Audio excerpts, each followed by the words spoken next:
बिस्मिल्लाहिर्रहमानिर्रहीम। मेरे चैनल का नाम है दीनी फलाह का रास्ता है। कुरान पाक नूरी नूर है और इसकी रोशनी हमारे दिलों को अपने नूर से पुरनूर करती रहेगी अगर हम अपनी पूरी ज़िंदगी इसको पढ़ते रहें और इसकी हिदायत पर अमल करते रहें। आज मैं आपको आयतुल कुर्सी के बारे में कुछ बताना चाहती हूँ।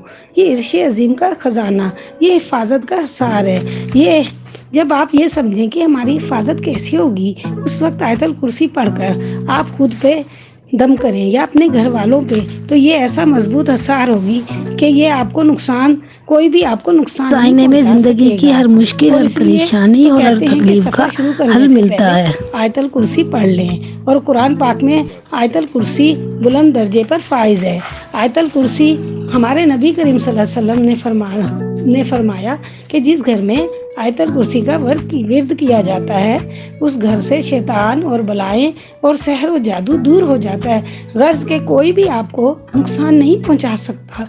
ये अर्शी अजीम का पाया है, यानी यह हकीकी माबूद की पहचान करवाती है।